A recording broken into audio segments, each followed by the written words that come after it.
This is dealing with the cats phase 1.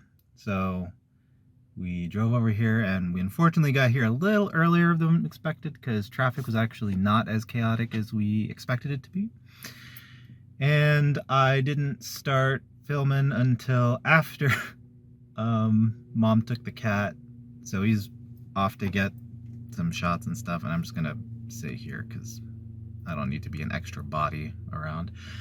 But yeah, Simon does not like the carrier, so it's a lot of MAOW. It's a lot of MAOW.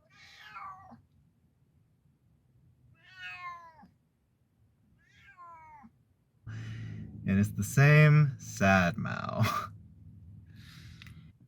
And then while I have a calm moment without the cat, the other thing that really kind of sucks about the carrier that we have for Simon is that it's an older model, so it doesn't really have very convenient ways of like creating an opening so that you can stick your hand in to, like, you know, pet him and like comfort him a little bit just to kind of calm him down while he's in the carrier. So, you know, it's just unfortunate. So everyone just kind of has to exist in this scenario. So while I'd like to just kind of calm him down, let him know that we're there, the carrier doesn't really allow for that without just full on releasing him into the van. And that's not a scenario that is easy to maintain either. In fact, that would be the worst. He's over it. He wants to be done.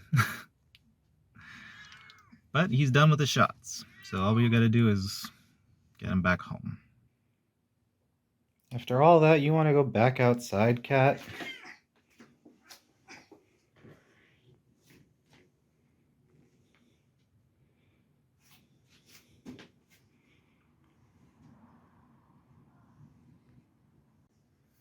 Cat day, done.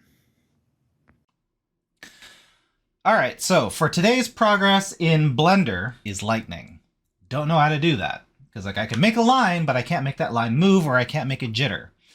So for this, eventually we're going to need a caster, so some sort of humanoid, or some creature of some sort that's got limbs that can, you know, cast.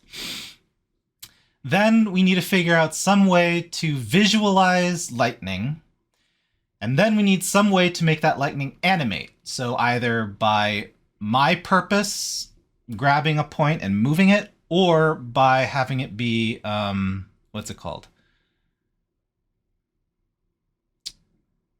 Procedurally generated. Or having the lightning be procedurally generated. And so just to begin, first we gotta open up Blender. The caster can come later, but for now, we gotta open up Blender. Okay, so first I need, I don't know, so can I even get something that can act as lightning? So something that can attach from one point to another point. I have found 2 creators that do an effect that I find is very close to the idea in my head. So one of them relies on a line curve, and the other relies on almost purely geonodes.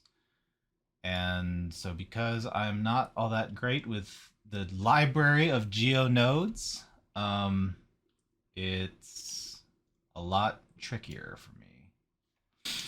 Okay, so first we need something that can spew out and something that can receive the ire of Zeus. And then we go into the section that I have no knowledge of whatsoever. And now I'm just following along with what's happening over here.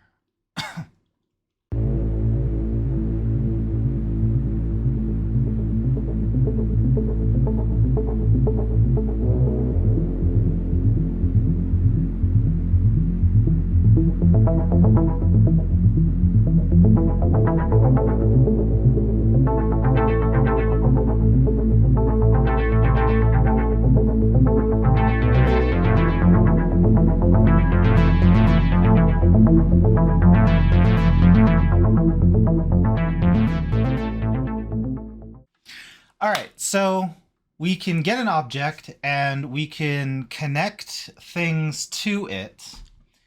And as far as this effect goes, I guess we can just turn it on and off in the window, maybe? I don't know. Or we can reduce the length of it there, but we can do that, right? So then all we need to do is mess with like noise textures to make it all like crackly and wavy. And I think we got something there. This method, so far from what I've seen, doesn't really allow me to like animate the in-between points, but that's what the second video that I have lined up for that I have to learn. Now, did running through this teach me how the geometry nodes graph like works? No, but this is also like my second time creating this particular graph, and I'm not even really going through the entire creation process of this particular graph.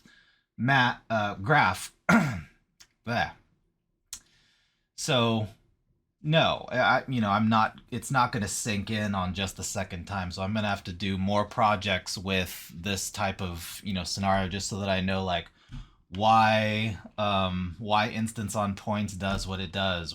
Like in what scenarios do I have to realize an instance? Because like I understand for this one, the collection info, why I had to realize that instance, because it's just a collection, it acknowledges that that data exists, but it doesn't know that it's supposed to turn that into a target, so you have to realize that instance and then have it become a target for the rest of the GeoNode graph. But I don't understand this one. But if I get rid of it, right, then everything goes away. But if I just do this, then we have the data there, but it's not until I do this that it becomes the spider webby, lightning connected effect. So in any case, yeah, so we're learning stuff. Still, progress. And that has been today's progress in Blender.